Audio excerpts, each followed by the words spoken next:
ಮಾಡ್ತೀವಿ ಅಂತಂದ್ರ ಅದು ಪ್ರಾಥಮಿಕ ಮತ್ತು ಪ್ರೌಢಶಾಲೆಗಳ ಶಿಕ್ಷಕರು. ಇಲ್ಲೇ ಮೈಸೂರಿನ ಯೂನಿವರ್ಸಿಟಿಯಲ್ಲಿ ಕೂಡ ಪ್ರೊಫೆಸರ್ ಆಗಿದ್ರು. ಅವ್ರ ಜೊತೆಗೆ ಈ ದೇಶದ ಪ್ರಪ್ರಥಮ ಮಹಿಳಾ ಶಿಕ್ಷಕಿ ಸಾವಿತ್ರಿಬಾಯಿ ಫುಲೇರ್ ಅವರನ್ನ ನೆನೆಸ್ಕೊಳ್ತೇವೆ.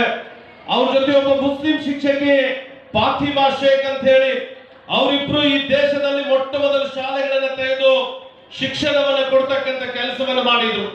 ಎಷ್ಟು ಕಷ್ಟಪಟ್ಟು ಶಾಲೆಗಳನ್ನ ತೆಗೆದ್ರು ಅಂತಂದ್ರ ಅವ್ರ ಶಾಲೆಗಳನ್ನ ಕಲಿಸ್ಲಿಕ್ಕೆ ಹೋಗ್ತಕ್ಕಂಥ ಸಂದರ್ಭದಲ್ಲಿ ಆವತ್ತಿನ ಕಾಲಘಟ್ಟದಲ್ಲಿ ಹೆಣ್ಮಕ್ಳು ಶಾಲೆಯನ್ನ ಕಲಿಬಾರದು ಅಂತಕ್ಕಂಥ ಸಂದರ್ಭದಲ್ಲಿ ಒಂದು ಸೀರೆಯನ್ನು ಇಟ್ಟುಕೊಂಡು ಆ ರಸ್ತೆಗಳ ಇಕ್ಕೆಲೆಗಳಲ್ಲಿ ಶಾಲೆಗಳನ್ನ ಹೋಗಿ ಕಲಿಸ್ತಿದ್ರು. ಯಾಕಂದ್ರೆ ಆ ಶಾಲೆ ಕಲಿಸಲಿಕ್ಕೆ ಹೋಗ್ತಕ್ಕಂಥ ಆ ಮಹಾತಾಯಿಗೆ ಶಗನಿಯನ್ನ ಎಸೆತಿದ್ರು. ಆ ಶಗನಿ ಎಸೆದಂತ ಸೀರೆಯನ್ನ ಶಾಲೆಗಳಿಗೆ ಹೋಗಿ ಬಿಚ್ಚಿಟ್ಟು ಮಕ್ಕಳಿಗೆ ಪಾಠವನ್ನ ಹೇಳಿ ಮತ್ತೆ ಶಾಲೆ ಮುಗಿ ಮುಂದ ಅದೇ ಸೀರೆಯನ್ನು ಉಟ್ಟುಕೊಂಡು ಮತ್ತೆ ಅದೇ ರಸ್ತೆ ಇಕ್ಕಿಲಿಗಳಲ್ಲಿ ಹೋಗ್ತಕ್ಕಂಥ ಸಂದರ್ಭದಲ್ಲಿ ಆ ಶಗನಿಯನ್ನು ಒದಗಿಸಿಕೊಂಡು ಶಾಲೆಯನ್ನ ಕಟ್ಟಿರ್ಲಲ್ಲ, ಆ ತಾಯಿಯನ್ನು ಕೂಡ ಅತ್ಯಂತ ಪ್ರಾಮಾಣಿಕವಾಗಿ ಸ್ಮರಿಸಬೇಕಾಗ್ತದೆ. ಅಂತಹ ಕಾಲಘಟ್ಟಗಳು ಮುಗಿದು ಹೋಗಿ ಇವತ್ತು ರಾಜ್ಯದ ಶಿಕ್ಷಕರ ಪರಿಸ್ಥಿತಿ ಹೇಗಿದೆ ಅಂತಂದ್ರ ಬಹಳ ನೋವಿನಲ್ಲಿ ರಾಜ್ಯದ ಶಿಕ್ಷಕರು ಯಾವ ಕಾರಣಕ್ಕಾಗಿ ಶಿಕ್ಷಕರಾಗಿ ನೇಮಕಾತಿಯಾಗಿದ್ದಾರೆ. Why teachers are appointed? Teachers are appointed to meant for teaching ಅಂತ ಹೇಳ್ತೀವಿ. ಆದ್ರೆ ಇವತ್ತಿನ ಪರಿಸ್ಥಿತಿ ಏನಾಗಿದೆ ಅಂತಂದ್ರ ಶಿಕ್ಷಕ ಯಾವ ಕಾರಣಕ್ಕಾಗಿ ನೇಮಕಾತಿಯಾಗಿದ್ದಾನೋ ಆ ಕಾರಣವನ್ನ ಹೊರತುಪಡಿಸಿ ಉಳಿದೆಲ್ಲ ಕೆಲಸಗಳನ್ನ ಮಾಡಿಸ್ತಕ್ಕಂಥ ಬಹಳ ದೊಡ್ಡ ಹೀನಾಯ ಪರಿಸ್ಥಿತಿ ಇವತ್ತು ನಿರ್ಮಾಣವಾಗಿದೆ. ಈ ರಾಜ್ಯದಲ್ಲಿ 50,000ಕ್ಕೂ ಹೆಚ್ಚು ಶಿಕ್ಷಕರ ಹುದ್ದೆಗಳ ಖಾಲಿ ಇದ್ದಾವು. ಆದಾಗ್ಯೂ ಕೂಡ ಈ ರಾಜ್ಯದ ಸರ್ಕಾರಿ ಶಾಲೆಗಳ ಶಿಕ್ಷಕರು ನಮ್ಮ ಶಾಲೆಗೆ ಬರ್ತಕ್ಕಂಥ ಮಕ್ಕಳಿಗೆ ಅನ್ಯಾಯ ಆಗಬಾರ್ದು ಅಂತ ಹೇಳಿ ನೋಡ್ರಿ ನಮ್ಮ ಶಾಲೆ ಪರಿಸ್ಥಿತಿ ಹೆಂಗೈತಿ ಅಂತಂದ್ರ ಮುಂಜಾನೆ ಎದ್ದು ನಮ್ಮ ಮನೆಯೊಳಗೆ ಸರಿಯಾಗಿ ಊಟ ಬಟ್ಟೆ ಮಾಡಿ ನಾವು ಇಡ್ತೀವಿಲ್ಲೋ ಗೊತ್ತಿಲ್ಲ. ಬೆಳಿಗ್ಗೆ ಎದ್ದು ನಾವೇ ಶಾಲೆಗಳಿಗೆ ಕಾಯಿಪಲ್ಯ ತೆಗೆದುಕೊಂಡು ಹೋಗ್ಬೇಕು, ಇತ್ತೀಚೆಗೆ ಮೊಟ್ಟೆ ತೆಗೆದುಕೊಂಡು ಹೋಗ್ಬೇಕು. ನಮ್ ಶಶಿಕುಮಾರ್ ಹೇಳ್ದಂಗ ಮೊಟ್ಟೆ ಎಷ್ಟು ಗ್ರಾಮ್ ಅಂತ ಒಯ್ಯೋದಲ್ಲ, ಮೊಟ್ಟೆ ಇಡು ಕೋಳಿ ಎಷ್ಟು ಗ್ರಾಮ್ ಅಂತ ಹೇಳಿ ಮೊಟ್ಟೆ ಇಡ್ತದೆ ಅಂದ್ರೆ it is a matter of common sense. ನನಗೆ ಯಾಕೆ ಅರ್ಥ ಆಗ್ತಾ ಇಲ್ಲ, ಇದು ನಮ್ ನೋವು. ನೀವ್ಯಾರು ನಗತಕ್ಕಂಥದ್ದಲ್ಲ.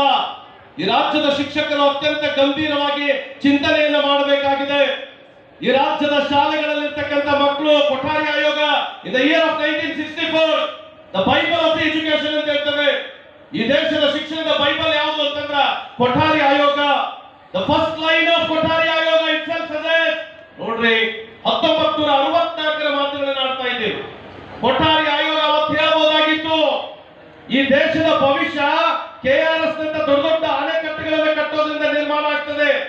ಈ ದೇಶದ ಭವಿಷ್ಯ ದೊಡ್ಡ ದೊಡ್ಡ ರಸ್ತೆಗಳನ್ನ ನಿರ್ಮಾಣ ಮಾಡೋದ್ರಿಂದ ನಿರ್ಮಾಣ ಆಗ್ತದೆ ಅಂತ ಹೇಳಬಹುದಾಗಿತ್ತು. ಈ ದೇಶದ ಭವಿಷ್ಯ ದೊಡ್ಡ ದೊಡ್ಡ ರಾಜಕಾರಣಿಗಳನ್ನು ಸೃಷ್ಟಿ ಮಾಡೋದ್ರಿಂದ ನಿರ್ಮಾಣ ಆಗ್ತದೆ ಅಂತ ಹೇಳಬಹುದಾಗಿತ್ತು. But they don't say like that.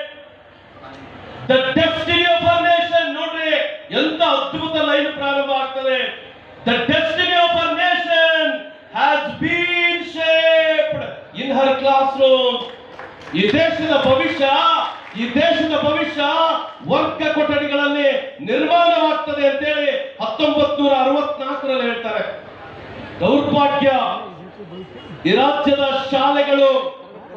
ನಾನು ಒಂದ್ಸಲ ಇದನ್ನ ಹೇಳಬೇಕಾದ್ರ ಬೀಳಿಗೆಯಲ್ಲಿ ಒಂದು ಭಾಷಣ ಮಾಡ್ತಾ ಇದ್ದೆ ಸರ್.